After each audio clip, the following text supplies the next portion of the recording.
All right, Chad, if you would give invocation, I'd appreciate it. All right, let's pray. Kind of gracious Heavenly Father, Lord, we just thank you for this time we have, Lord, do the business with Cook County School System, Lord. And we thank you for the decisions to be made tonight, and we just ask your leadership and guidance in those decisions. And we pray all this in Christ's name, amen. Amen. And Dr. Dixon, pledge allegiance. All right. I pledge allegiance to the flag of the United States of America and to the republic for which it stands, one nation, under God, indivisible, with liberty and justice for all. All right, thank you, thank you. Next up, we need to do approval of agenda. Get a motion. I make a motion we approve the agenda as presented. Thank you, Ms. Brenda. A second. Thank you, Sharon. Vote, all in favor? It's like unanimous.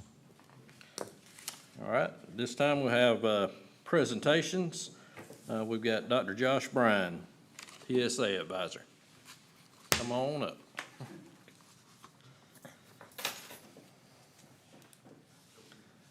All right, well, good evening. As many of you know, I've taken over TSA this year, and with TSA, we've come to basically we need lots of money. Lots of kids are building into programs, working on trying to get into electrothon, building drones, building anything under the sun, and we have to have ways to raise funds for those programs. One of our big fundraisers has kind of gone away this year, where we were building things we're working in conjunction with Mr. Dennis Weeks, who has ended up having a stroke, and we're no longer able to do the Sorcheros booths that they were doing. So because of that, I had to do some scouring, looking for different things, and I found one through the Tidal Wave car wash in Valdosta, where it's a real easy program. There are two ways to do it. One is with a digital format. The other is with a paper pay first format. The digital format, we will basically get a QR code. People scan it. They will pay $20. They'll get a $30 car wash, and we make $10 off the deal.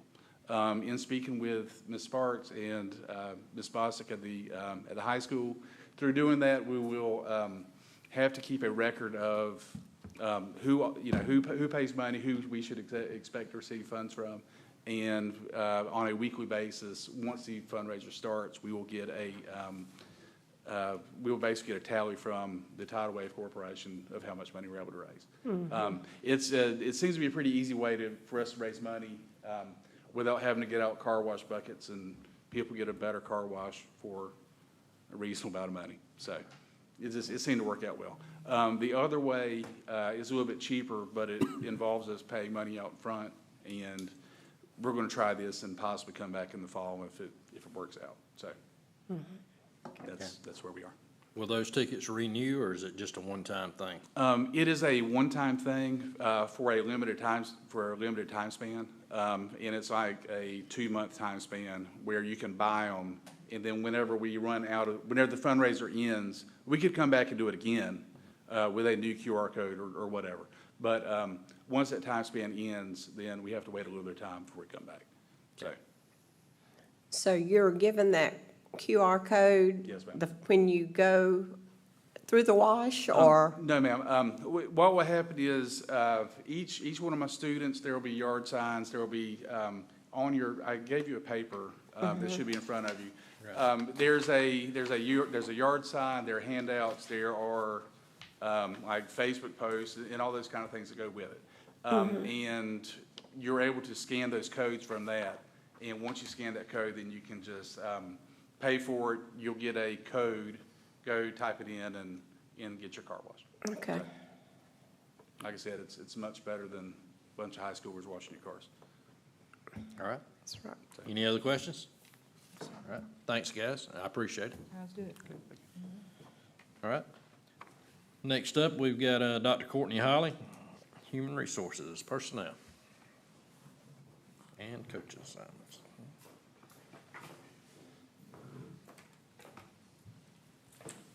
Good evening. How are y'all? Great. Good. The first thing we'll go over is our recommendations for personnel. first off, at CPS, we would like to recommend Ms. Hope Betts as a teacher, which will be a replacement for next school year. She's currently a paraprofessional with us, and we would like to recommend moving her to a teacher spot for next school year. What grade would she be teaching, just curious? First? First. As of right now, first. At the elementary school, Annie Mathis and Jessica Jones-Rotman, both as replacement teachers. CMS, we have Robin Brock, Ashley Stevens, and Jamie Thompson, all as replacements. In the high school, Jody Robbins coming back as our special education coordinator, Charlie Wiggins as PE teacher, which is a replacement at Cook High School. Any questions on those so far? All right, transfers, we have 2. Jeannie Hester would like to transfer from Cook Elementary School teaching to Cook Primary School as a teacher, and that would also be a replacement. And Jackson Dean from CHS PE teacher to CHS E3 teacher.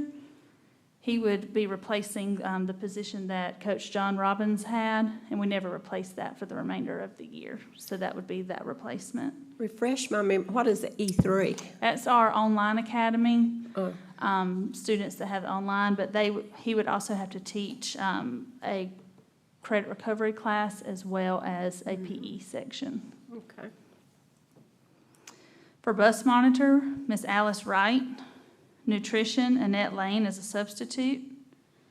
And then 4 resignations, Mr. Ducharme, Melissa Duke, Katie Westbury, and Kathy Byron. And then you can see the 1 termination. Any questions on personnel? Okay. Yeah. If you're ready, we'll move on to coaching. Okay. All right, what I've done is if it's highlighted in green, it's new for this year. If it's highlighted in yellow, it has not been filled as of this point. Anything that's in white is the same from last year or you've already approved it. So we'll just start at the top with our green. Athletic director at the middle school, Miss Audrey Stacks. We are recommending an 11-month contract and an increase in supplement. And the reason being is after talking to Mr. Meadows, we've added some programs to the middle school, and so now she has all the sports that the high school has.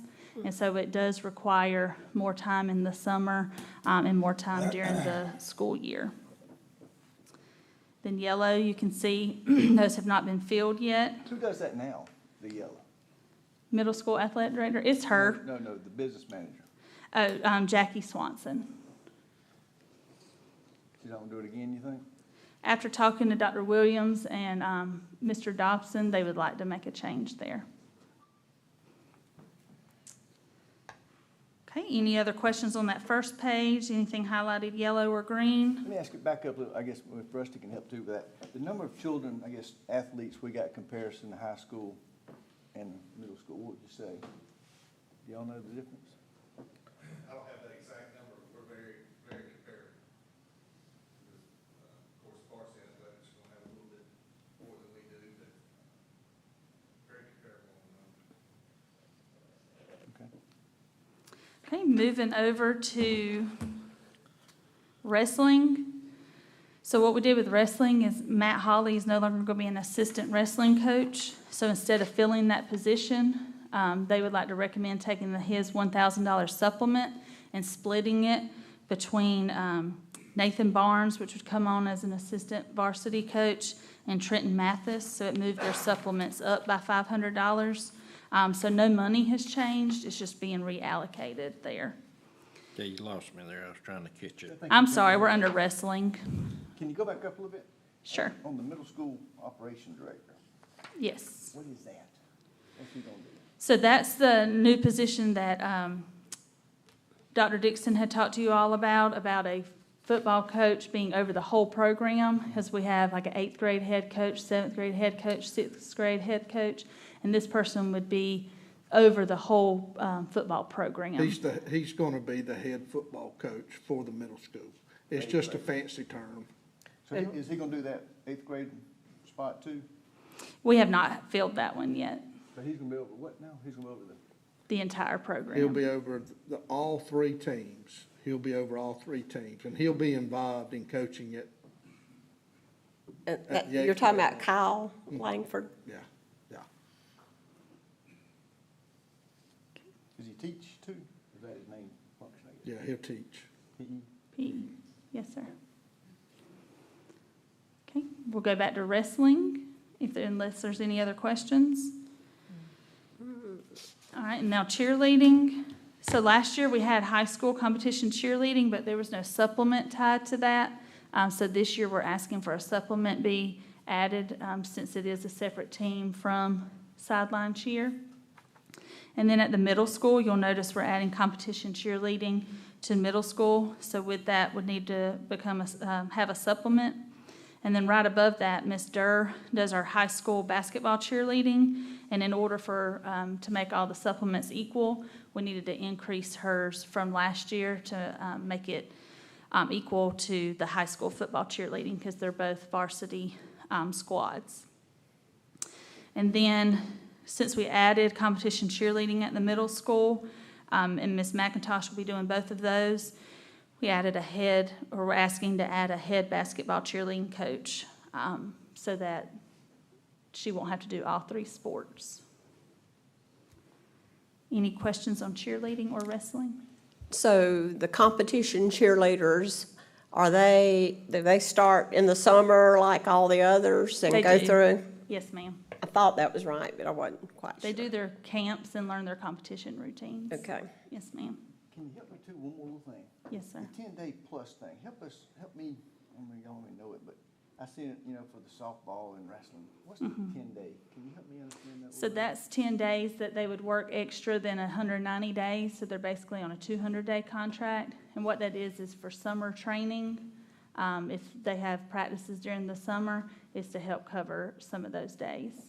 How do you get the number? I guess, so whatever they make per year. Right about, how do you get the math, how much they make? How much is that? Okay, so you get a daily rate based off 190 days, and whatever their daily rate is, you add the 10 days. Okay, thank you. So it's basically a 10.5-month contract. And that's in addition to the supplement. That's right, yes, ma'am. Okay. Are y'all ready to move over to cross-country? All right, under cross-country, you'll see Gabriel Ponce is highlighted, and last year he was a community coach because he was not a certified teacher. This year he is a certified teacher, so his supplement will go from community coach supplement to assistant coach supplement. And then we're asking to add esports. Ty McDowell has been doing that this year, but we would like to make it official with a supplement tied to that for esports. And those are all of the changes that we are proposing. And again, if it's highlighted in yellow, we have not filled that position quite yet. Just because it's all new to me. Esports, I've seen like competitions on TV. Would that be with their robots or their whatever? Is that what esports It's are? more in, Mr. Herron, it's more gaming, like video games. Gaming, right, okay. That's kind of what I was thinking too. So will they just be at their own school, not have to travel? They would be interconnected Do you know that about their way? competition? They compete on Thursdays usually after school. They would what? They compete on Thursdays after school Okay. most of the time. But she's asking, do they leave their school? Do they leave the school, they just, This is all, unless I guess you make it certain, you know, it's all online. and that's what I was kind of thinking. Pretty good, you don't have to Travel. Any, Richard, you know them having that? As far as I know, we have to open things up, because it's things, so as far as I know, they just do it all the time. I was just curious if they had to or not. are there any other questions on coaching assignments or supplements? Well, Okay. thank you, Dr. Holly. Thank y'all Appreciate so it. much. All right, next up, Miss Jackie Sparks. She don't look as happy today. There she is. No green. I slid that in on Dr. Dixon too. Okay. We'll just start with what I put in front of you. I'm wearing blue. There may be a reason for that. This is our SPLOS comparison, and we're going through the end of March, so we just got these figures in. The March figure is 249,434, and it is down $31,000 from last year at this time.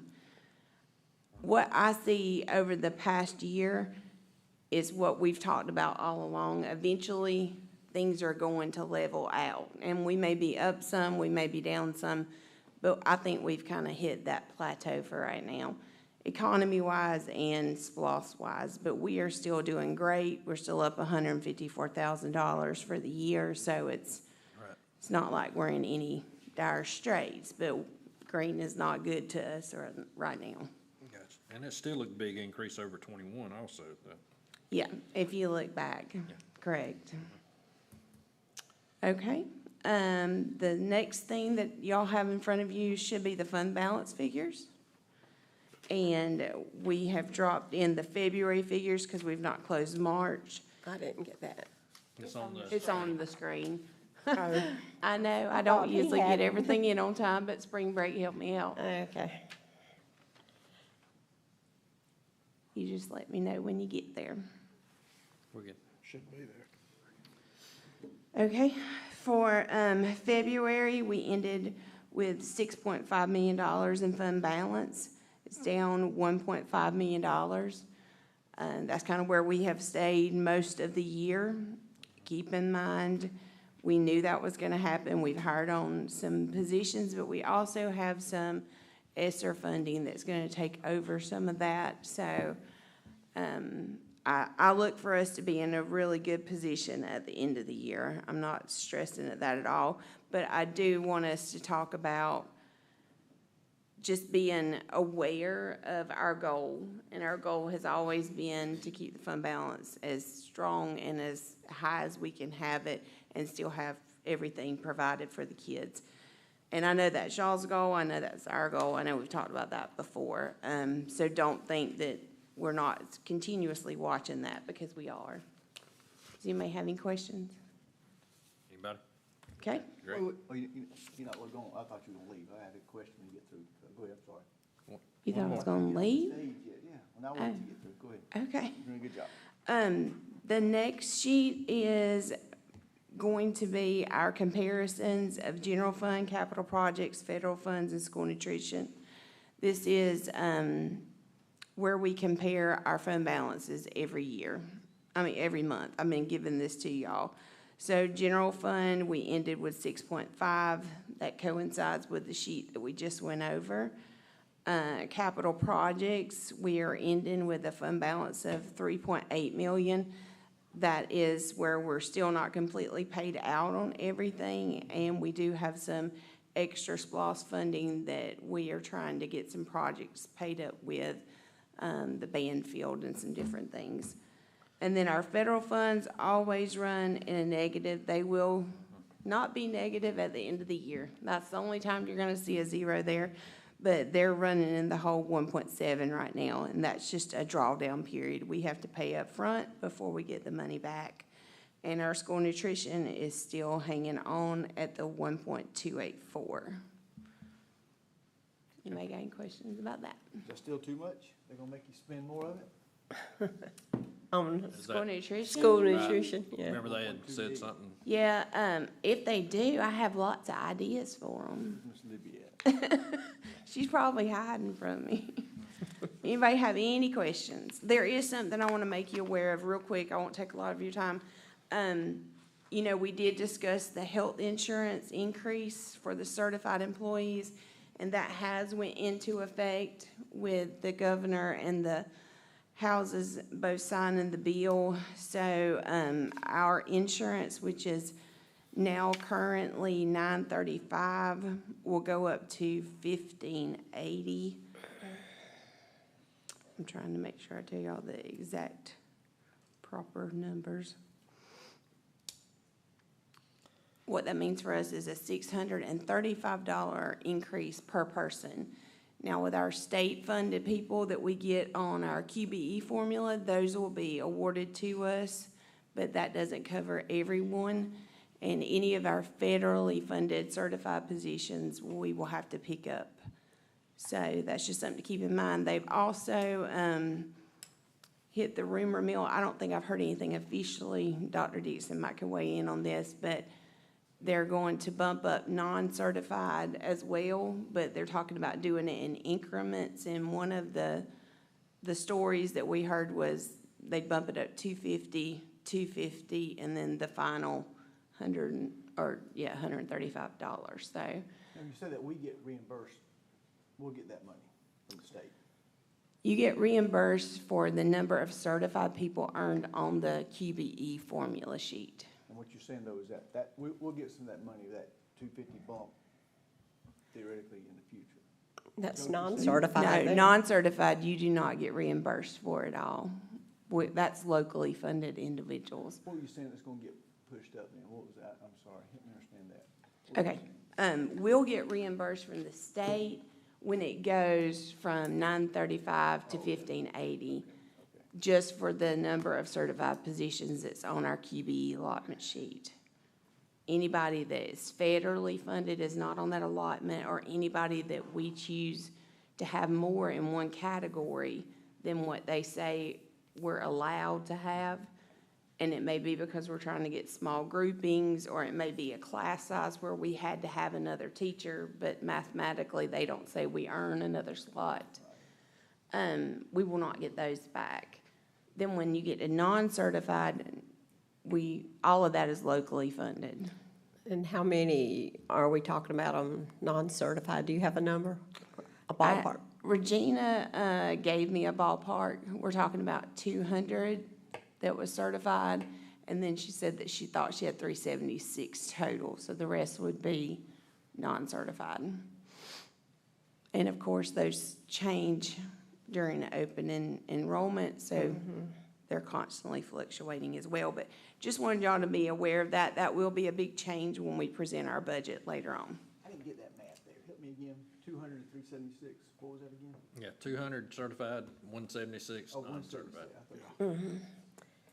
So when does that 1580, is it already taken place? They approved it as of January 1, No, which that's has what I already occurred. So they're actually going to back invoice us for January, February, and March. And then our QBE sheet, for the ones who are covered, will get a bump for that month. For April, we'll get extra to cover that. So we will have to go back and pay January, February, March, and then we'll pick up on our regular schedule with April. But that is a significant increase. Especially when you think para salaries versus how much we're gonna be paying for benefits for someone in that position. So it was already really close anyway. We were Yes. paying, It was 11,340. I haven't, here, hold on, 1580 times 12. My brain's not going that fast today. 18,960 is what we'll be paying for someone to have insurance. That doesn't include the TRS rate that we are required to pay that's per per person. person. Yes, ma'am. 19,000. What you're gonna see happen, this is just my opinion, you're gonna start seeing these bigger school districts start utilizing temporary services for all support personnel. It's inevitable, it's coming. All They're- what? All they're sport? tying our hands on it, Support personnel. Oh, all these non-certified people. That's coming. What do you It's think? unfortunate, but it's coming.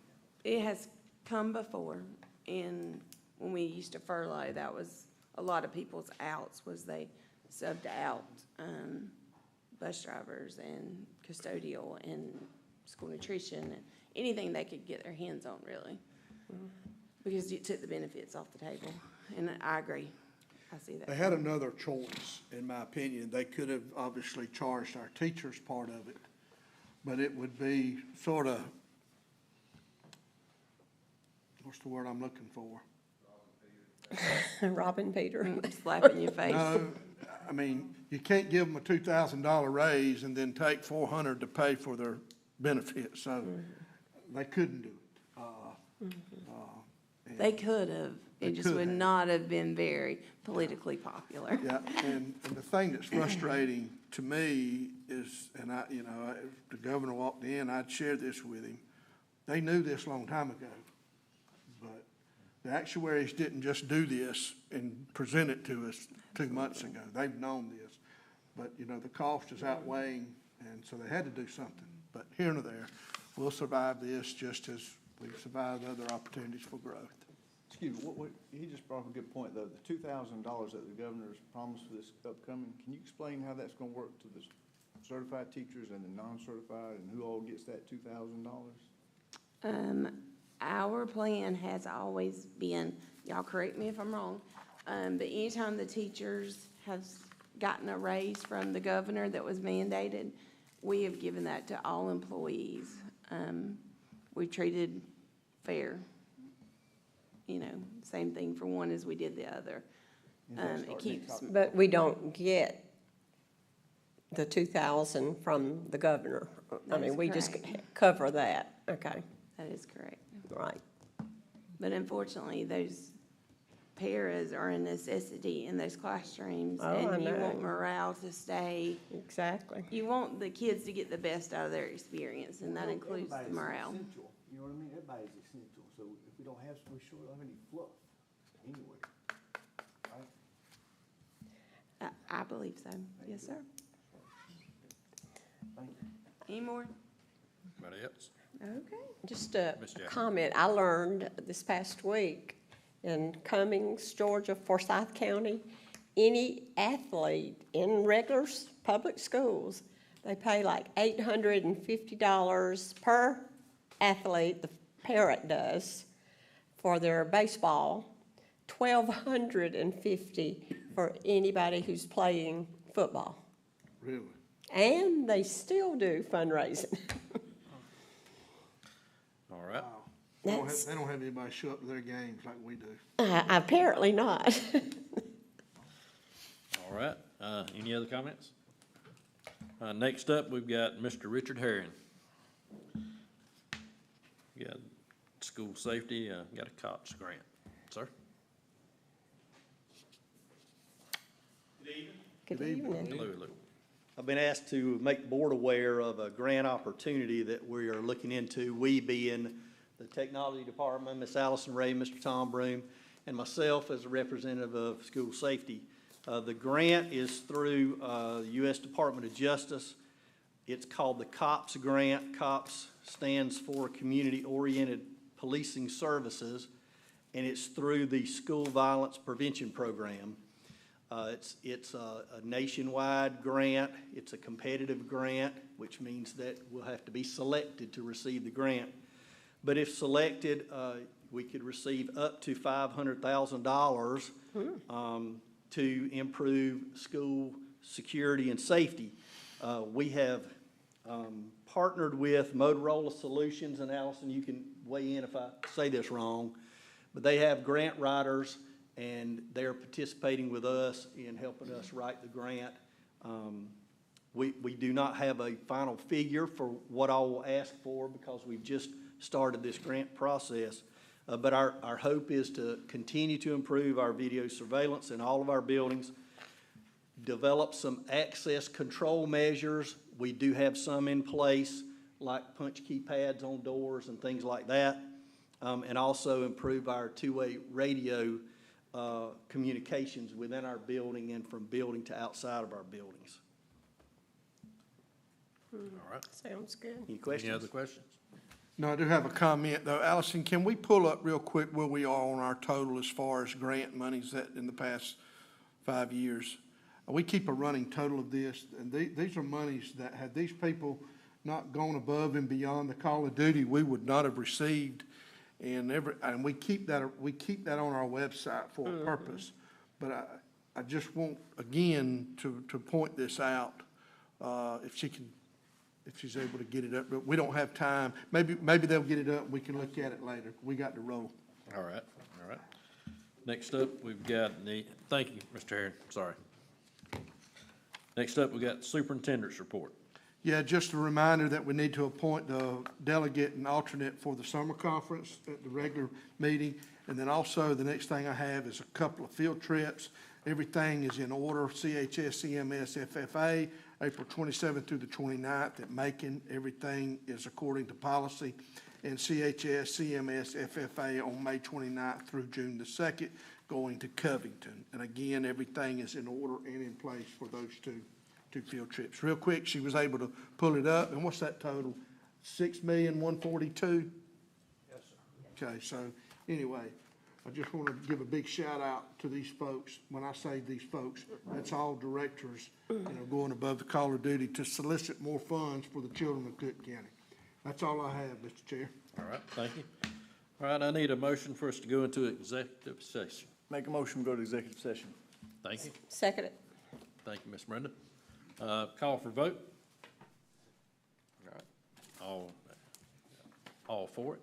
All right, y'all excuse us.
make a motion to enter back into regular session.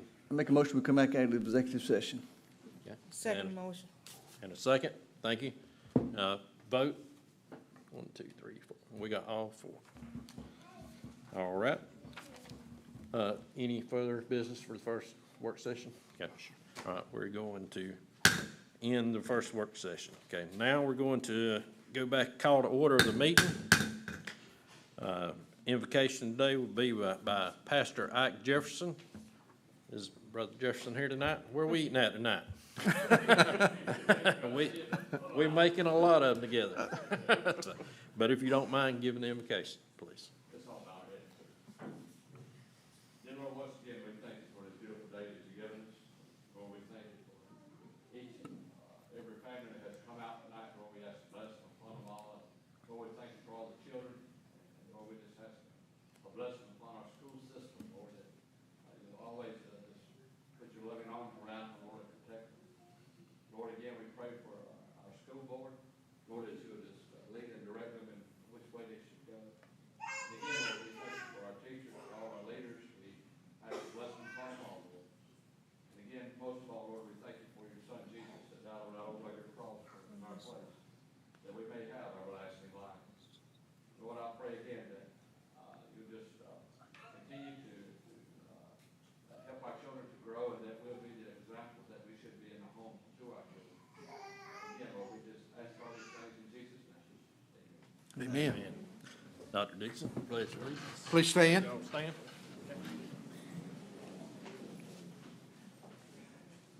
I pledge Allegiance to the flag of the United States of America and to the republic for which it stands, one nation, under God, indivisible, with liberty and justice for all. Thank you. I need a motion for approval of the agenda. Make that motion, Mr. Chairman. Thank you. Chad? Second. Thank you. Call for vote. All in favor? All right. At this point, we have anyone for public comment? No, sir, Mr. Chair, we do not. All right, so we're gonna move forward with presentations. It just says principals. Who have I got tonight? The Right here. primary? Okay, come right on, Ms. Dixon. Didn't have your name there. I wasn't sure who was there. It's Sorry. me. It's the girl with the microphone and the green jacket. All right, come right on. So, good evening. It really was an honor when all the principals were asked to come to the meeting tonight and talk to you a little bit about a state of the state. How is our school doing? Where did we start? How did we get where we are now? What did we even do? So one thing that Dr. Dixon challenged all the principals with was we were supposed to come up with some goals this summer. So that's kind of where it all started. The first goal for Cook Primary School focuses on student success. We had quite a significant number of students receiving interventions in Tier 2 and Tier 3. That meant they were below grade level or well below grade level. So as the leader of the building, I decided that number needed to decrease by at least 3%. So that was my first goal. My second goal was also centered around student success. You can't decrease your numbers if you don't know your numbers. So we decided as an admin team that we wanted to meet with our teachers each month and conduct data team meetings to really gather, look at, and use that student data to impact instruction. And one of the biggest verbs in that sentence, I think, is utilize. It's really nice if you know your data, but if you don't use it, what are you doing with it? So that was a key verb in that sentence for us, and all the teachers in the room are smiling right now because they can tell you that we systematically gather, analyze, and utilize student data to impact our instruction, and their lesson plans show it as well. My third goal was to develop a positive school culture and climate, and to do that, we celebrate student and staff success each month. Today, actually, was the second best day of the month at Cook Primary School. That's Boom Day. The first best day of the month is, y'all know it? That's like twice a year. That's really, I love it. I didn't even pay him, y'all. I didn't even pay him. All right. No, what's tomorrow? What do y'all get to take tomorrow? ISIP Day. You know I go crazy on ISIP Day because that's when I get to see how much you grow. So we celebrate our students once a month on Boom Day. We look at their tests in reading and math, and we go to every single classroom in the entire building, and we celebrate those kids. Each month we celebrate our teachers. So that all sounds nice. But what has it done for us? If you look at these two graphs that are side by side, this is iStation data. So this is the data that we look at every month, and it shows us the number of students that are in Tier 1, that's green. That means they're on grade level, they're ready. If they're yellow, they're Tier 2, they need a little bit of help, struggling a little bit. If they're red, then they're well below grade level. So if you look at that graph on the left, that's from August. That's where we were.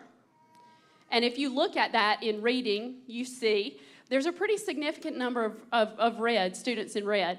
That's scary. That's not what we want, and Miss Jennifer Green doesn't want to see that either because she wants kids ready to learn and read at the elementary school.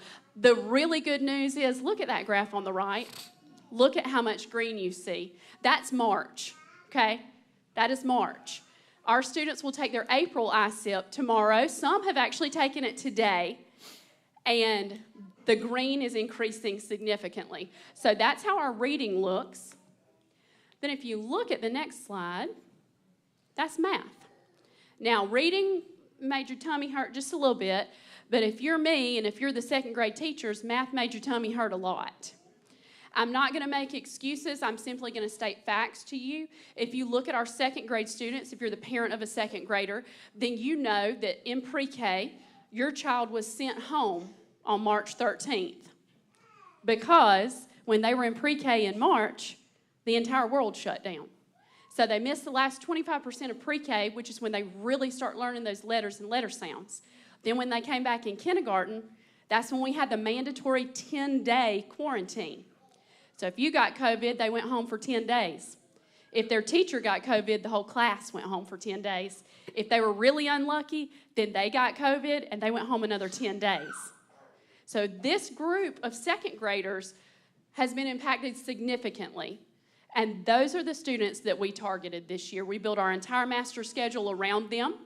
We've recruited students from the high school to come in and work with them because we know it is not their fault any more than it's our fault that our world shut down.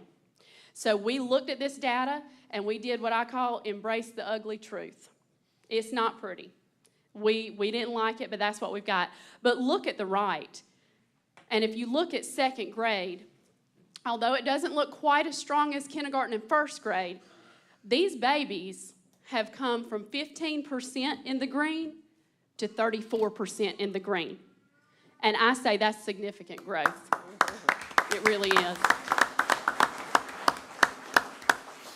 When they had very little mathematical foundation. So we haven't stopped working. We'll stop working May the 25th. And that'll be at 11:30 when we send them home. So we've got a little ways to go, and we're going to maximize every bit of it. So all that, what's the summary? Remember, my goal was to decrease the number of students in Tier 2 and Tier 3 by 3%. Where are we? This is where we are. In reading, since August, we've seen an 11% decrease in the number of students in Tier 2 and Tier 3. Since August, in math, we have seen a 21% decrease in the number of students in Tier 2 and Tier 3. What does that have to do with me? Very little. It has everything to do with these students and these teachers. So if you have not thanked your child's teacher, you need to. Because when I say we've been working at Cook Primary School, we've been working at Cook Primary School. I do have a couple of things that I had planned to show you, but I think I'm going to stop because that's a real nice note to end on. Thank you for your support because the teachers are working hard, the kids are working hard, but if we don't have your support, we've lost 50% of our team. So thank you for being here. Thank you for supporting your kids, and thanks for celebrating our growth. That's kind of exciting. I was glad to come and get to talk to y'all about that. Thank you, thank you.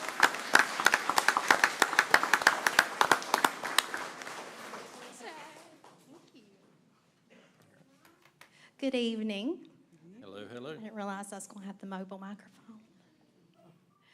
So at Cook Elementary School, Here we go. Throughout the year, one of our top 3 goals, we set 3 strategic goals at Cook Elementary School as well that we wanted to achieve. One of our top 3 goals was to target and improve, or target and improved and increased use of our student data. Our ultimate goal is to ensure that we are not using data as a flashlight to show our students' strengths and weaknesses. That doesn't benefit us in any way. We want to use it as a tool that is used to help us make adjustments and to make improvements. So that has been one of our strategic goals. This practice is evidenced through our mid-year edition of Reading Eggs, Fast Phonics. We've made changes throughout the year in response to what our students need. And also through our shift in an approach to Reflex, which is a program targeting math fluency. So again, all of those are things that we've done throughout the year in response to student data and student needs. Tonight, we're going to share our March Beacon data. If you're not familiar with Beacon, Beacon is a progress monitoring assessment that targets grade level standards and skills. We have multiple progress monitoring tools that look at skills in reading and in math. Beacon targets grade level standards, so it gives us a pretty good accurate prediction and projection of how they're going to perform on milestones, which we'll take in the first week of May. So with this data, we have planned some spiral reviews through the remainder of the month of April until we test, and we will launch an after-school program to review that is designed to provide support in areas of needed growth, and that's going to launch next Monday. So when we start looking at our Beacon data, this is our language arts. Our first data points reflect grade level performance in English language arts, and for each grade level, we have our August data and then also our March data for comparison. So we are excited to highlight the growth that we see. When you look, this is the chart that's on the left of the screen. The top number, the top bar is 3rd grade for fall, but right below that is 3rd grade spring. That's what we took the last week in March. Below that we have 4th grade in fall, 4th grade spring, 5th grade fall, and then 5th grade spring. So for that first fall number, we can see the number of, or the amount of red that you can see on your screen. It's very similar to the format that Ms. Dixon shared. Red means that our students need extra and additional support.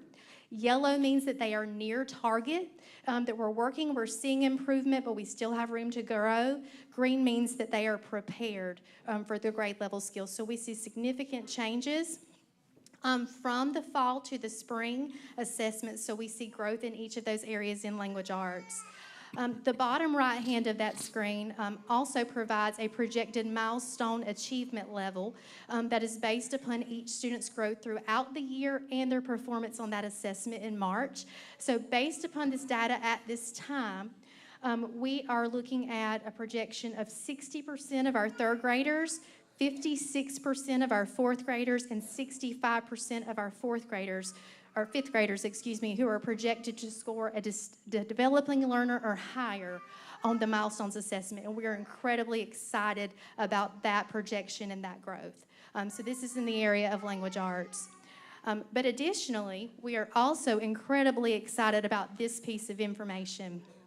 This year, during the spring administration of Beacon, this was in March, this is the first time it was available, the state added the option of including a Lexile score within the ELA assessment. The Lexile score tells us the child's reading level. So this is a new measure. We are unsure exactly how it's going to correlate with the milestone Lexile, but we are incredibly optimistic based on the data that we have gained from this assessment. So based on these results, once you look at the bar, remember green means that we are prepared and we are where we need to be. Red means that we're below grade level. So based on these results, 98% of our 3rd grade students are currently within or above their grade level band. So I want to say that again. 98%. We are so excited at that projection. Again, we're very incredibly excited. That means the grade level band for our 3rd grade students, so I don't want to misspeak and give you the wrong number, it starts at 520. So that means that every child, or 98% of our children, are at least at the 520 Lexile, according to the Beacon assessment. So we're incredibly proud of that. This demonstrates a 41.9% increase from our 3rd grade scores on milestones last year. It's 41.9%. We're incredibly excited. Fourth grade students also shows us that 69% of the students are within or above their grade level Lexile band, which is a 24.5% increase from where our fourth grade students performed last year. And then 59% of fifth grade students are within or above their grade bands on the Lexile. So again, this is a new data measure. We are not exactly sure how it's going to correlate with the milestones Lexile once we get that data after our testing, but we are encouraged and very optimistic with these scores and data points. So we also wanted to look at our math. Our math results also reflect continued growth in each grade level with significant decreases in the amount of red that we had. That red means needs support. Again, on that chart on the left, the fall administration is the one that's at the top, followed by the spring for each grade level. So you can see the number or the amount of red during the fall administration in each of the grade levels for math, and then the decrease in that once we had our March administration. In terms of the projected milestones achievement levels, we also see evidence of growth with 83% of our third grade students projected to score a developing learner or higher, 79% of fourth grade students projected to score a developing learner or higher, and 67% of fifth grade students in this category as well. So these numbers are increases in each grade level from the performance that we saw last year. So we are very excited to celebrate growth. Do we want our babies to continue to grow and to improve and our numbers to be higher? Absolutely. But they are growing, and we are proud of everything that they've done. We're proud of every student and every teacher who is reflected in these numbers. This data demonstrates hard work and dedication each and every day. It also reflects the support of our parents in the community because it's truly a village. We can't do it by ourselves, and we're thankful for everyone who has a part in the success that we have here. So we are very encouraged by the progress shown in the data, and we anticipate continued growth as we continue to move forward. Thank you. Thank you, Ms. Green. Looks like Mr. Meadows is coming up next. Thank you, Ms. Green.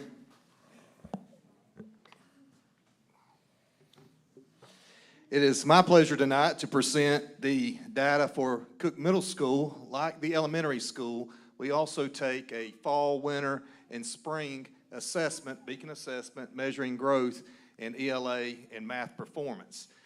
These indicators are broken down by several domains. It allows the teachers to really dig down and see what areas that a student really has a strong grasp on and what areas that may need remediation or improvement, and then moving forward throughout the year, really working on those to the ultimate goal, improving as we work towards our end of the year Georgia milestone performance. So as you see here on our, there we go, on our first slide here, first of all, our goals also at Cook Middle School, we want to longitudinally increase the number of students achieving 2s, 3s, and 4s across all grade levels, 6th, 7th, and 8th on a Georgia milestone. At the end of the day, that's where the rubber meets the road, is milestone performance. Unfortunately, it's that 1 or 2 days testing in ELA or math that sets the tone, sets that measuring for the entire school year, but it is a very important measure, and the beacon assessment gives us a strong indicator of where we will be during the May testing performance. As you can see, we really want to stress growth. As we know, the world shut down 2-3 years ago, but it's time. We got to close the gap. We got to get the growth. We got to get our students where we need to be and continue to move forward. Did a lot of great things early on. The 2018, 2019 years, we were really headed in the right direction, and then boop, here comes that brake pedal. And but we're trying to close those gaps, get to where we're at from previous years, and continue to move forward from that point. And I think we're there. We can get there. We can get there. Really excited about the upcoming growth. And as you will see here, as I review the data here with ELA, our 8th grade, in the fall, 54% needing support, and the March spring assessment, 28 needing support. And what does that mean? In the slide to your right there, the ultimate GMAS predictor, 24.6%. So what does that mean too? It says 28 over here. Well, we're looking at a breakdown of 3 areas: a need support, a near target, or prepared. Well, the milestone is going to measure you on 4 areas. The need support, developing, which we're starting to get points in the grand scheme of, you hear us talk about CCRPI, getting points for your school.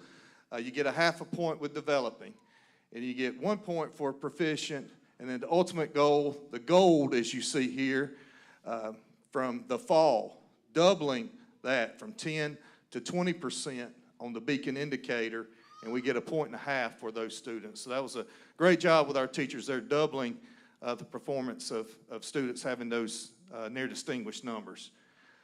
Moving on to 7th grade, as you can see, going from 43% to 32%.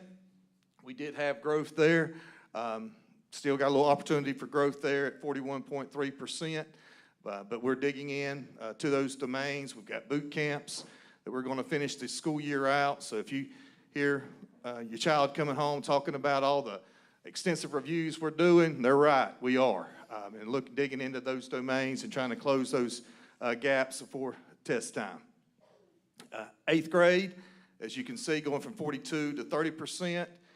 Well, over here it says 37.8. What does that really mean? Well, that tells me that 60%, as you see on near target on your far left, these are devised from scale scores. Well, that means we have some lower scale scores in that 60, hence making the 37.8 increase. So we refer to them with our faculty and staff as our bubble students, which it means we're almost there. We could be 1 question away from going to proficient to distinguished, or from developing to proficient, and we'll have some bubbles kids that'll go all the way from the 2s to the 4s, meaning the developing to distinguished. But we really want to push those kids. We're going to push all kids, but really push those kids that are right there on the edge, or bubble kids as we refer to them data-wise. All right, moving on to our math. As you can see, the fall score, wow, we had a lot of work to do, and we had to close those gaps. There's a lot. I mean, numbers are numbers, but at 7th grade math, there's not a lot of prerequisite skills there as you get into the algebra and whatnot in the 8th grade. They're a little bit apples and oranges as far as concepts go, but either way, when we saw this number, we knew we had to go to work. And as you see in the spring, it's 60, but don't let that fool you. Remember, we were talking about the bubble kids, the bubble students that were close. If I look at a GMAS indicator, I'm at 30.6. So what does that data piece tell me? It tells me that this 60 has got some kids really, really, really close. Hence the 30.6, almost cutting that in half. So we push those kids, continue to work hard in that classroom, and we can keep driving those kids to the 2s, 3s, and 4s. 7th grade, and strong indicator of how data can be a little misleading here, and trying to explain that, going from 69 to 54. But you look at the ultimate indicator of GMAS, only 4.5, and needs support. So what does that say? A whole lot of students, they're right there on the edge in the bubble. So, and then lastly, the 6th grade, going from 81 to 47. So also tremendous growth there, and having the numbers there at 20%.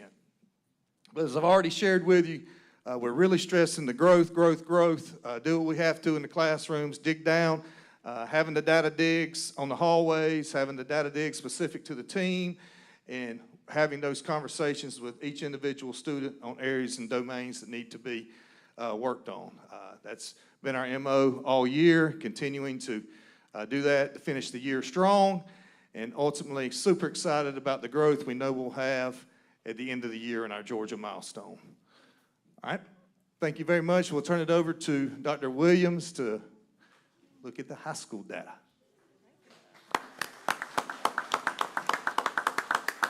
Thank you, Mr. Meadows. Good evening. Hey.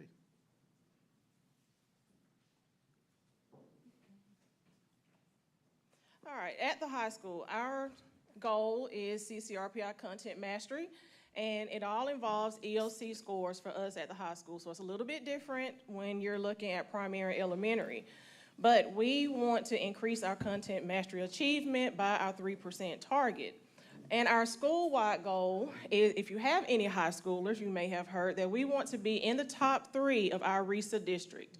So that is our goal, and it's all about our EOC scores. So on these charts on here now, we have reading growth measure, and this is an assessment that we take from our L4GA grant that all of our schools have. So for our reading levels, in the blue, that's beginning of the year, and the green, that is mid-year. We are getting ready to take this assessment again, but this is the data that we have for right now. And as you see, the below level, it has dropped, which is what we want, because that means that our students are doing better. Those students have moved to the other areas of approaching, on level, and above level. So we are proud of the work that they are doing on that assessment. Also on the growth, just as Mr. Meadows said for middle school, when you see the red, we know that we have work to do. And our teachers are working very hard at our school to help improve reading, and it is across all content areas. So it's not just ELA, our math teacher, science and social studies, CTAE, everybody works together, all of our fine arts, to try to implement writing and reading in all of our curriculum. Here are our winter EOC scores, and this is really what it's all about at the high school. So of course, when you look at our content mastery, we have work to do. Numbers are the numbers, as Mr. Meadows said. We have a lot of work to do. In American Lit, our content mastery, compared to last winter, we are just a half point below where we were. In biology, we're about 1 point below where we were in the winter. And we have more work to do in U.S. history, as we were further behind on that area, but we also tested more students. And that does make a difference when you have more students that you are testing. And we will also have a few more coming in May for EOCs, but we have worked on common planning with our teachers, doing a lot of PLCs, talking with teachers, looking at common assessments to make sure that these students improve for the next test. And then in Algebra 1, that is 100% because we only tested one algebra class, and that was an honors class. So that's why that is actually very high right now. And we tested 14 classes total for EOCs in the winter, and we will be testing 26 in May. So we know that our scores, we are very proud, and we are expecting great things from our students, also from our teachers. They have increased the rigor a lot this year, and again, the reading and writing, so we are expecting great things from all of our students. Thank you. Thank you, Ms. Bruce. Appreciate that. All right, next up, we'll have Miss Jenny Dixon doing recognitions.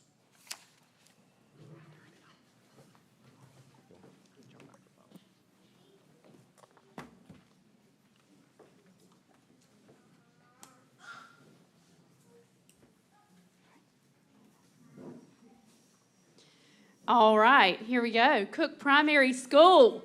We said that we were growing and we were learning, and I see a lot of smiles. Why are you smiling, Tiffany? Are you excited? Why are you excited? Because it's time for awards. I know. I'm excited. I'm smiling just like she is. All right, so let's talk for a minute. Dr. Dixon thinks something's really, really important, and he's right. And we've got to start with our primary school kids, teaching them how to receive an award. You do it at Boom Day, so you've got to do the same thing here. When I call your name, you're going to walk up to Dr. Dixon. You're going to shake his hand and look at his eyeballs when he tells you he's proud, and you're going to say, thank you, with a big old smile. Then you're going to go see Mr. Corky Taylor, and you're going to shake his hand and look at his eyeballs. And when he says, I'm so proud, you're going to smile at him and say, thank you. And then Mr. Holly's going to be right there to catch you and tell you where to stand, so you don't have to be embarrassed or wonder what in the world to do. Okay? You got the rules? You ready? We're going to shake hands, smile, and say thank you. Here we go. Go ahead, Miss McDaniel. First, we have our shining stars. So every month on Boom Day, we recognize shining stars. These are kids with a positive attitude and a great work ethic. Tonight, we want to recognize 2 pre-K students, and then I have a surprise.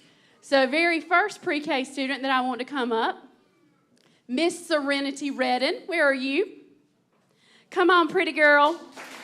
You get to go see Dr. Dixon first. Look, he's right there. Go right there to him. Come on, let's go. You got it, girl.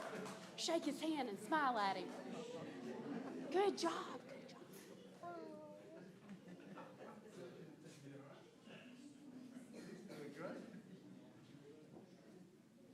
And she also gets a super cool bracelet. Hey, Serenity, go stand with Mr. Holly. He's going to let you hang out for a minute.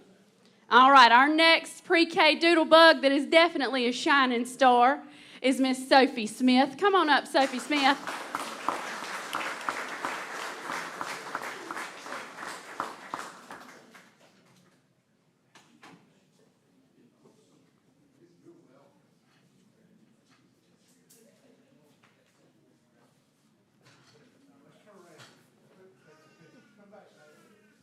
Sophie, go back for your picture.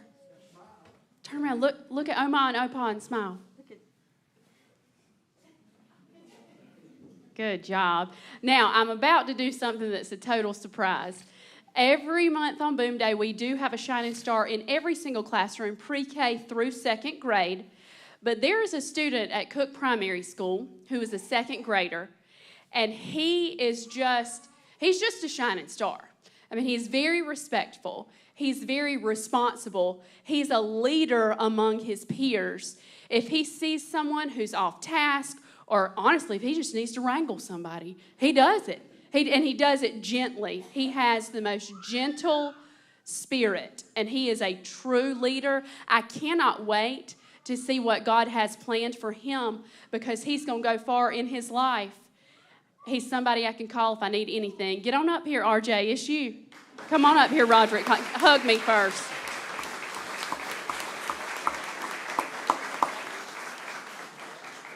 Good job, Mama.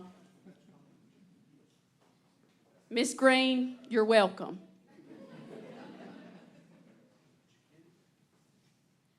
Oh, RJ, come back. Come back. We're all about the pictures now. Go ahead and get that picture.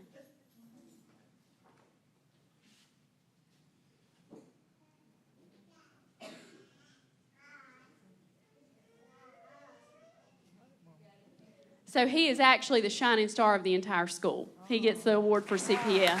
Congratulations. All right, now specials. That is where we go to unwind and unleash our creativity, and it's a lot of fun. So we talked with our specials teachers, many of whom are actually here tonight, because they were very proud to recognize rock stars within their content area. Here we go. PE. Our PE superstar is Mr. Tyler Mesa. Tyler, where are you? Congratulations. Good job. Go see Dr. Dixon. Shake his hand. Good job, bud. And he gets a super cool Cook Primary School bracelet with his award. Our artist at Cook Primary School, I don't believe Mr. Jacob Gavarete is here tonight. Jacob, are you here? I didn't see him. He wasn't at school. But let me tell you a little something about Jacob. In kindergarten, he actually drew the inspiration for our book vending machine design. And his drawing is on our book vending machine on the bottom left of it. And he did that in kindergarten, free-handed, a drawing that was beautiful enough that we could send it off to a company so they could make a wrap for our book vending machine inspired by him. So he definitely deserves a round of applause whether he's here or not. All right, Miss Key, I promised I wouldn't break into song, but I know somebody who can. Mr. Darius Sandifer, get up here and get your music award. Come on.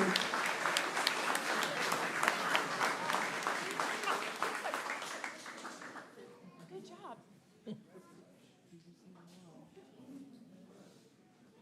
Tell him thank you.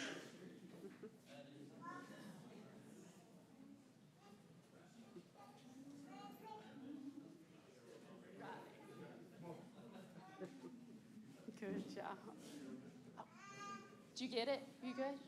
Good? Okay. All right, our computer whiz is Mr. Jacob Williams. Come on up here. Very proud of you.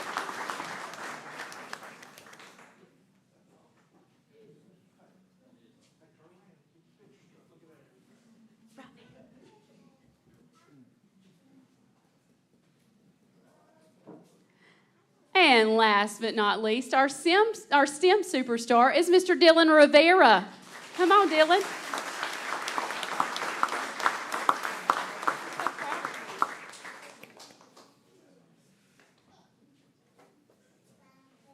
That's our future engineer right there. Did you get a picture? All right. Next up. Oh, y'all knew I was going to have to talk about iStation. You knew it. So the highest growth on iStation reading for kindergarten is you. But wait a minute, before you come up here, I want everybody in this room to know that you are in kindergarten. And since August, you have grown 205 points in reading. Come on, Mr. River. Congratulations. And he gets a Smarty bracelet, because he is. All right, how about our first grade? Miss Tiffany Boyd. Wait a minute, Tiffany, before you come up here. I need everybody in this room to know that since August, in reading, you have grown 169 points, and that's more than any other first grader at the whole school. Come on, Tiffany, good job. Congratulations. He's proud too.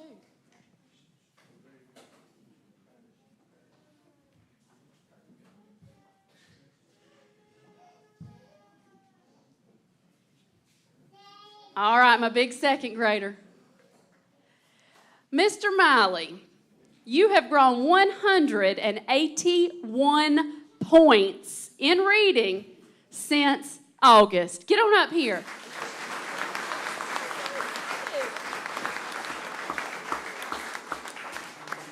You're welcome, Miss Green. That's another one coming to you.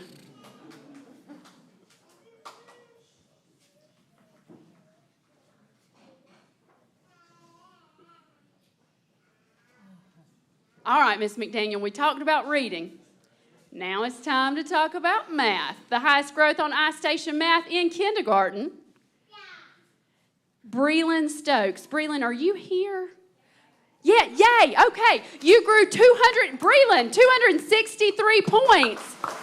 What? That's incredible. Congratulations. Whew. That's higher than I can count some days. Wow. All right, first grade. Oh, Miss Addison Hamlet, 162 points of growth in math since August. Come on up. You look...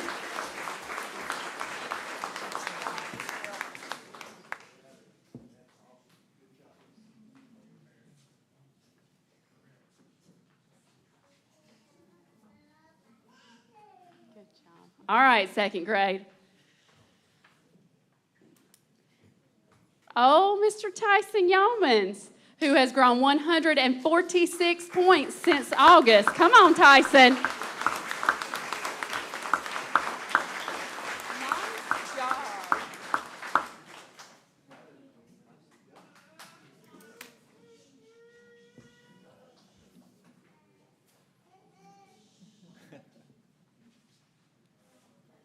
Oh, Mr. Holly. Did I see some capes over there? Mr. Holly, y'all know he's always sneaking up with capes and trophies and stuff. I see some capes. Miss McDaniel, what are they for? Let's see. Oh, my goodness. The highest score on iStation reading. And these people are actually going to get a red iStation cape with their certificate. Let's see who they are. Kindergarten, Jamison Pope scored a 419 in reading. Congratulations. Go get that cake.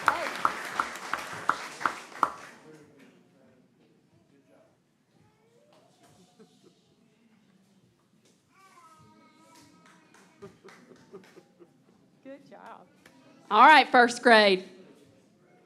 Hazel Basil with a 494 on iStation reading. Very nice, Hazel Shimon.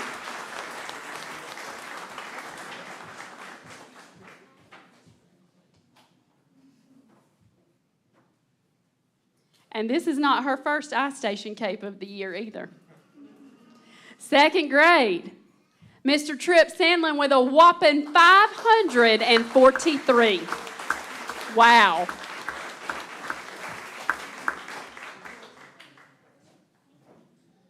Congratulations. Mr. Holly, did you have more capes back there? Oh, because we just did reading. That means we must be ready to do math. That's right. The highest score on iStation Math in kindergarten. Leilani, are you here? I don't think so. She wasn't at school today either. Her score in math, she's in kindergarten, y'all. Her score was 537. So let's clap for her. Super proud. All right, first grade. Mr. Jake Reynolds with a 611 in first grade.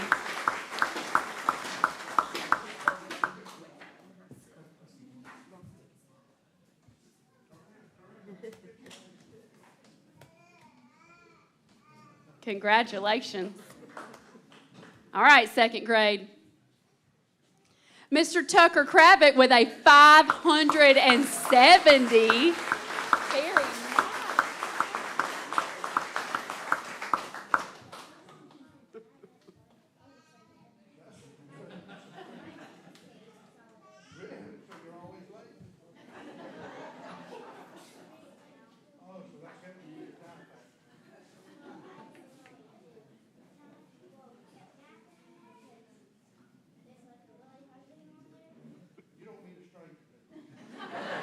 That's our news broadcaster, for real.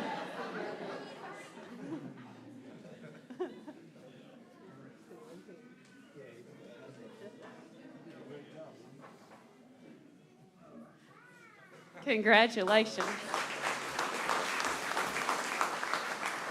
Mr. Holly, what is on the back of that award? I've never seen that in my life. What? Mr. Corky, is that a... Wow, it's a lanyard with a brag tag? We've never given one of those out before. Oof, I wonder who's going to get that. It's got to be the person with the highest iStation score for the entire Cook Primary School.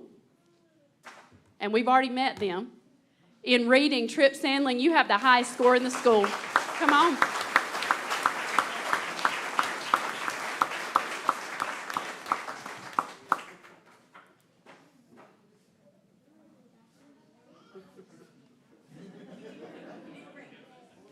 And I think there's one more of those because we awarded reading, but we got to talk about math. Our math superstar with the highest score for the entire school is Mr. Jake Reynolds. Come on, Jake.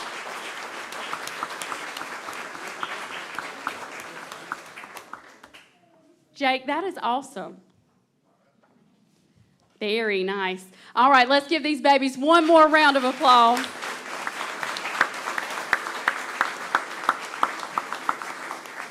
Do we want to corral them for one picture over here? Let's do that. All right, Mr. Holly, you got them. Better Miss Tanya. Don't see Miss McDaniel down here. Come on, Tripp.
cover your face.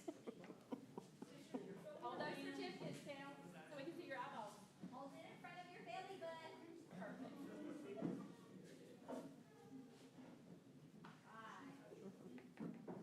Perfect. Thank you. Thank you.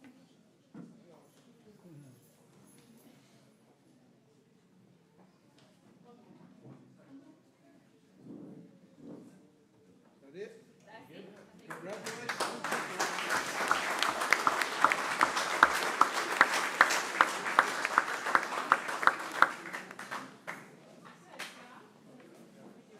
Bus driver.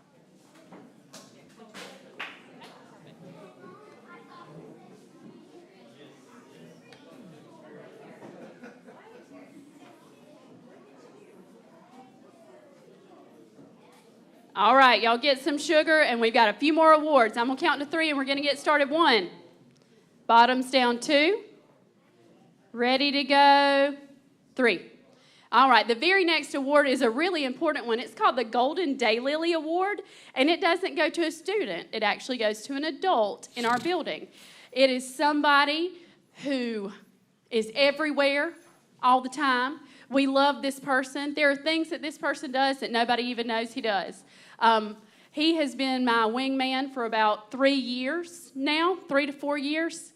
A lot of times he forms really impactful relationships with students, and I don't even know he's done it. I'll look at him and say, oh my goodness, I hadn't heard from so-and-so in a few days, and he'll say, oh, I've been checking on them. I ate lunch with them yesterday. He is a lot more than an SRO. He is our protector, he is a friend, and he's a role model. So our Golden Daylily Award, I'm not going to tase you, but I'm glad you came anyway. Come on up, Officer Gage Castleberry.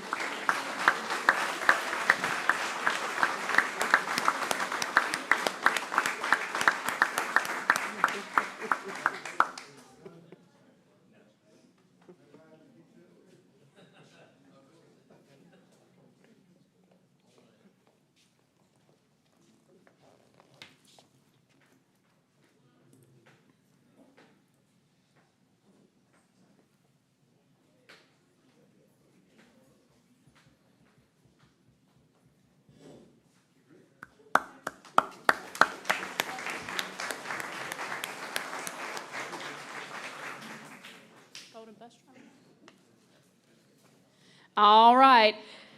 Golden bus driver. Whew. These bus drivers have a job. They get our students to us safely. They get our students home safely. But they do so much more than that. They are the very first smiling face that our students see in the morning. And they are the last smiling face that our students see in the afternoons that represent the Cook County school system.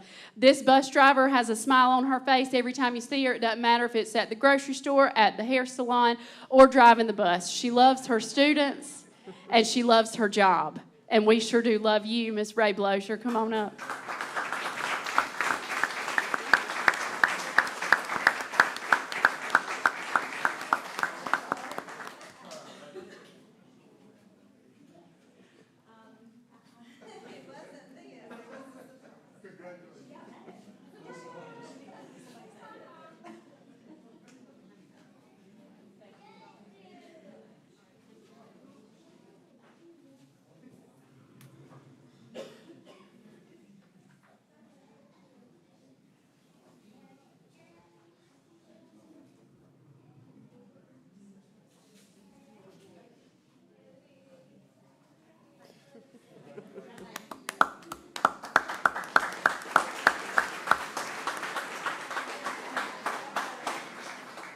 Dr. Dixon, I slipped this one in on you. I don't know if you want to present it. I sure don't want to present it.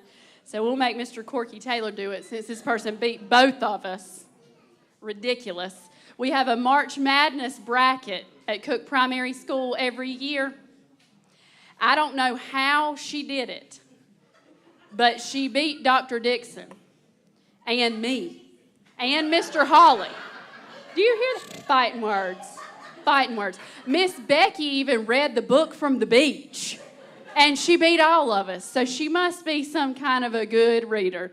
But we did want to recognize the winner of our March Madness bracket, Miss Joy Folsom. Come on up.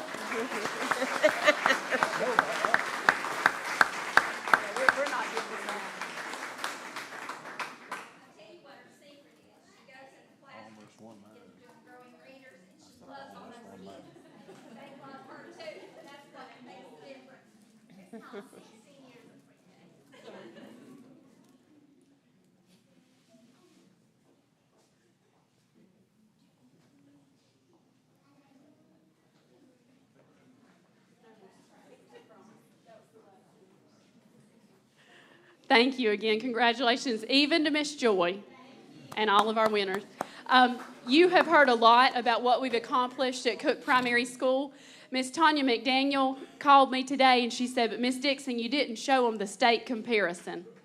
We have this really cool report on iStation where we can show how our students compare to other students in the state of Georgia. Since we don't take Georgia milestones, it's hard to know that. So we did want to show you a little bit of that so you can see how your students compare to other students in the state. Mr. Holly, you want to come be Vanna White?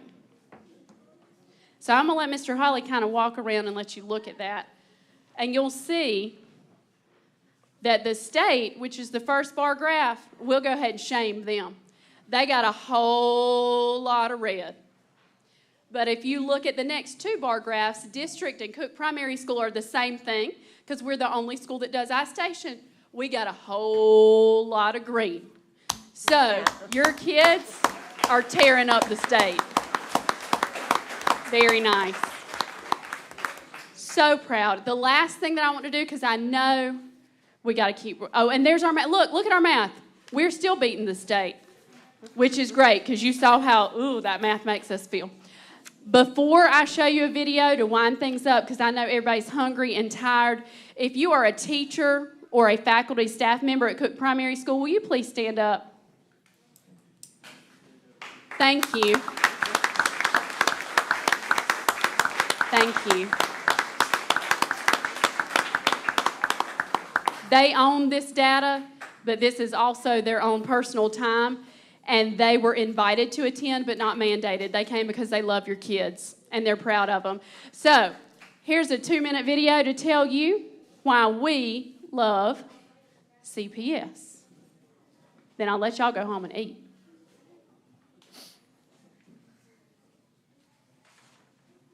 You may recognize some of the people in here.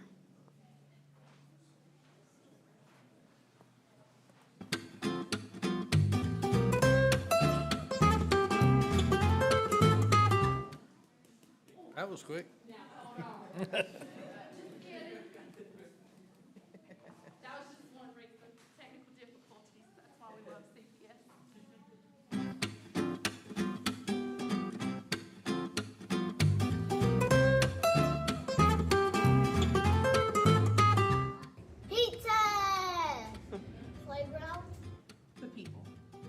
New friends.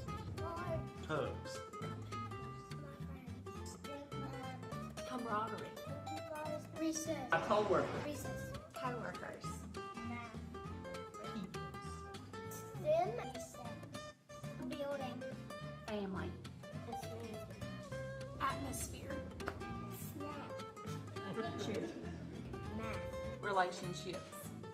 Special. My mom works here.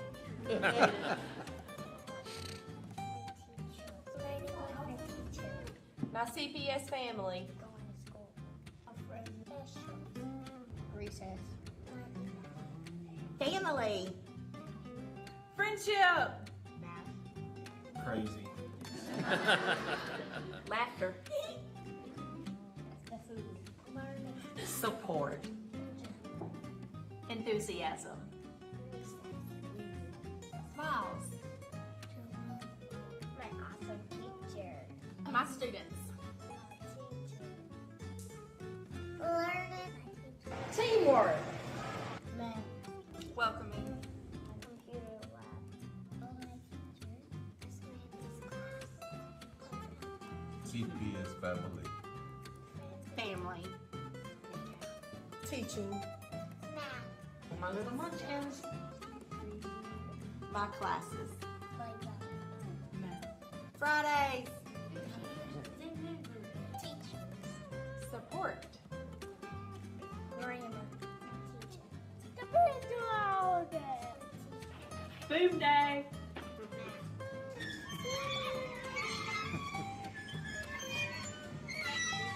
You get to learn.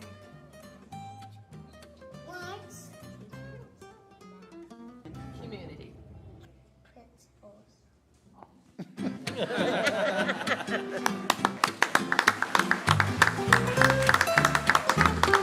nice.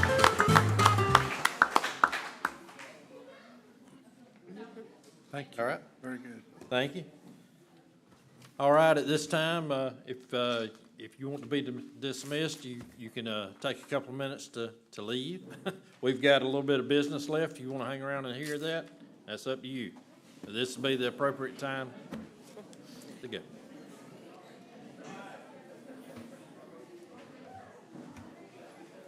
John McGill. Yeah.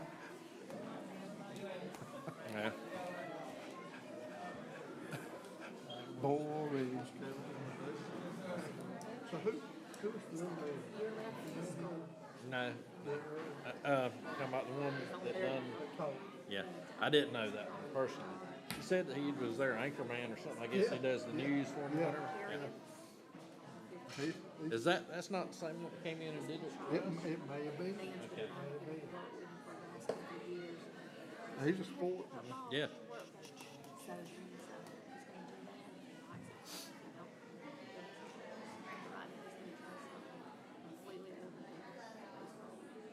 Yeah, that's completely different. Completely different. It's a bomb.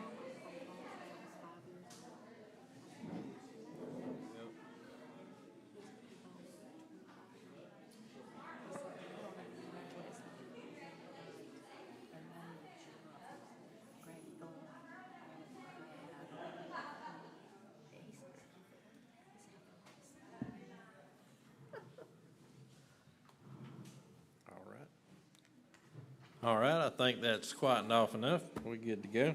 All right, we're going to move on to the consent agenda. Do we need to do them both together? Or, okay. Can I get a motion on the consent agenda for the work and regular session? I make a motion, we accept the Board of Education work session minutes and regular session. Thank you. Second? Second. Thank you. Call for vote. All in favor? Yeah, it's unanimous. All right. Then next on the agenda is the action items. We'll start with A, will be the TSA Spring Fundraiser. I need a motion for that. Make a motion that we approve the TSA spring fundraiser. Okay, second. Second. Thank you. Call for vote. All in favor? Carried. All right. Item B, personnel. I need a motion. Motion to approve the personnel, Mr. Chairman. Second. I second it. Okay, call for vote. All four? Unanimous. Okay, item C, coaching assignments and supplements. Need a motion? Mr. Chairman, earlier we heard and shared some concerns. We also learned some new information tonight about those concerns. I'd like to make a motion to postpone the coaching assignments and supplements until April 28th. Okay. And I need a second on that, please. Second. Thank you. And call for vote. All in favor? Got 3, 4. Opposed? 1. 4-1. Okay. Item D, the COPS grant. Need a motion? Make a motion we approve the COPS grants presented. Second. Second. Thank you. And call for vote. 3, 4, 5. Unanimous. All right. Item E, GSBA delegate and alternate for GSBA summer conference. We need someone to be. Who's going, Mr. Chairman? All right. I know that myself, Brenda, Jeff, I know the three of us are. I think the two of y'all did different ones, correct? Okay. Not going. All right. So who wants to do it? Who would like to be the? Who hasn't done it before? Okay. Exactly. I've been alternate a couple of times. Well, why don't you be the delegate then? I second that. Yeah. I'll make a motion that Mr. Chairman's the delegate. All right, that's fine. All right, well, who would like to be alternate out of y'all? So what does that mean? If you don't go, they Yeah, have if to you go? can't wake me up that morning. Make a motion, Ms. Brenda Moore. Thank you. I'll second that. vote for? Ms. Brenda, you happy? All right. Yeah. Thank you. So it'll be me and Miss Brenda then. Okay. All right, item F, will be the, I think, Did we vote on that, Mr. Chairman? do we? Oh, they are? Did we vote on Do we vote on the, the delegate? okay. Yeah, we probably need to vote on it. just All right. for- All right, call for, do we need a motion for it or just? We a did vote? make the motion. Okay. Actually made two motions. Okay, so vote for, delegate and alternate or separate them? I mean, I'll amend my motion to say that, you know, you're the delegate and she's the alternate, Ms. Brenda's the Okay, alternate. that would be I'll fine. second it. And this second, that'd be cleaner. All right, all right. Call for vote. Unanimous. Thanks for getting me through that. All right, item F, CHS, CMS, FFA overnight field trip. I Need make a motion, we approve the 2 overnight field trips. And we need a second. Second. Okay, call for vote. Call in favor? Got 3, 4, 5, unanimous. Okay, item G, is another CHS, CMS, FFA overnight field trip, May 29th, June 2nd. Make a motion, we approve the overnight field trip to Covington. I second it. Okay, call for vote. Unanimous. All right, do we have any other matters by board members? FCA banquet's coming up at Lennox Baptist. Okay. April 27th, Thursday night, April 27th. We'll have decided to minister to the female sports this time, which thought it was time to do that. So we're having a speaker from the FCA softball in South Carolina. Her name is Dana Jenkins. But it'll be at Lennox Baptist. Doors will open at 6. And we'll have a meal and all the good stuff that goes along with it. All right. Thank you. Any other members have anything? All right, Mr. Superintendent, you have any comments? Yeah, I have, I want to ask Mr. Young if he would give us a facility update, please. Mr. Young?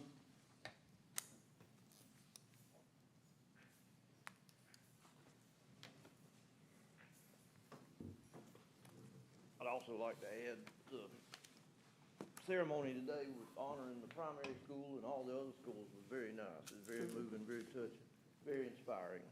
Thank you. Several of our projects, very proud to announce, gym floors, Cook Elementary School, Cook Primary School are complete. They look great. Of course, the architect's gonna look them over and do the punch list, but I don't anticipate any problems there. We're keeping heavy traffic off until Wednesday, and then at that point, they'll be ready to go. And of course, the children have been peeping in, and everybody's very excited. And the administration has been very supportive, and we're just very proud to have that done. That project was a long time in coming. It was overdue, and just, you know, that's something that I'm very, very proud we were able to accomplish. Painting at Cook Elementary School and Cook High School is ongoing. There's been a lot of paint in the last several years and has really upgraded facilities, and they look good. So, multi-purpose building that's going up, gonna be behind this building, and we had already run power and water to accommodate it, but it's gonna be for storage of records. It's gonna have a open pavilion, dining area on one side and a little outdoor kitchen in the middle with a sink and running water and, you know, for a little bit for food prep. It's gonna be very nice. The colors will match what we have here. It's a brand new building. We've already got it ordered and coming. We hope to have it put up. Of course, you know, it's a metal building, pre-engineered building, coming from Hornet Steel, and we hope to have it actually on site and put up ahead of football season by August or so, if we can, so. Okay. And then at the old board office, of course, we retained the metal building that was there for storage, and it's gonna be relocated to the bus barn and used for bus barn matters, and of course, ground crew is gonna use it as well. But it'll be, I've gotten a bid, and it's not gonna be you know, real expensive to have it moved over to the bus barn. And of course, within the moving, we are in fact gonna put a new roof on it. We'll reuse everything, but of course, with the roof panels coming off, then we're gonna put a new roof back so that we won't have to caulk the screw holes and things like that. So anyway, Makes sense. And that's much cheaper than buying a new building and starting over. So it worked out really well. Band practice field is complete, looks good. That was a wonderful addition to the, kind of like the icing on the cake to our new athletic facilities. If you've been to a baseball game, then you've seen the band practice field, and that, you know, got rid of that unsightly area, and of course, and the band will have a home. Now, it's still, we haven't turned anybody loose to practice on it yet, because it's still in the grow-in stages, letting the grass get established, but it's doing real well and looks very nice. The AC project at Cook Elementary School and Cook Middle School gym, which is being paid for with ESSER money, is ongoing. We signed contracts back in October, and I apologize if we might have had a little lack in information there. But of course, in today's world, with supply chain issues and things that exist, you sign a contract, and if they order equipment, like right now, usually it's 7 to 8 months out before they actually get the units to install. And so hopefully, with everything going right, then this summer, we'll have some air conditioner units in place at the elementary and the middle school. But I cannot promise, you know, this is contingent on equipment actually being delivered. But of course, in the meantime, between now and then, they're gonna be doing some demo of some units that are not working and have everything in place to, as quickly as possible, you know, move those projects forward. Then, track athletic facility is complete. Now, this is the area that we actually added to the old weight room and had some equipment storage, had some enclosed storage for track equipment, and then also for the supporting equipment for all the athletic facilities, the tractors, the lawnmowers, things like that. We also added bathrooms to support and this was done in-house by Cook County Maintenance Department, but we added bathrooms so when we have a track meet, that we have bathrooms available for ladies and gentlemen. And then also, there's an office area that's for the supervisor of the grounds and things that oversees, and so that they can, you know, keep their records and plan their schedules and things. So that turned out very nice. Then middle school entitlement money, things will physically begin to happen within the next year and a half. Of course, you apply for the money, then there's a lag time from when you get approved. And so anyway, that's going to be the final thing on the list. But within the next year and a half to 2 years, then we'll be seeing some upgrades at the middle school with state entitlement money. So, which will include, you know, air conditioners, floor coverings, canopies, catwalks, those kinds of things. So we're looking forward to that. But once again, you know, in dealing with the state, anytime you get money from the state, then you have to follow their rules and their timetable. So anyway, very excited about things that are taking place. Anybody have any questions? I do have one. You mentioned the old facility. Where are we at on that closing? Does anybody know how quick that's coming along before we close that? Get money from the sale? The attorney, it's in the hands of the attorney at the moment, and of course, it was approved to be sold. They did put earnest money, and contracts were signed. So I would assume that with I have some experience in real estate, but I'm not qualified. But sure. I don't know if you know if it's closed yet and they got the money yet. They'll have to do a title search and research and abstracts and things like that. So I guess you'd say we're waiting on legalities at this point. Okay. Any other questions? All right. Well, thank y'all. Thank you, Mr. Larry. Appreciate it. Yes, sir. The last items that I have, Mr. Chair, just a reminder about Honors Night, April 24th.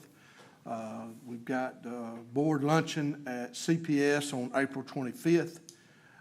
Teacher of the Year banquet on May the 1st, 2023, and then the retirement banquet on May the 2nd, 2023. Tammy, where are we having those? At the country Okay, both of those, right? So that'll be Teacher of the Year, May 1st, retirement, May 2nd. Both will be at Circle Stone. Gotcha. All right. And I think that's all I have, Mr. Chair. All right. Well, if that's everything, then we're dismissed. Thank you. Joy, Dr. Williams.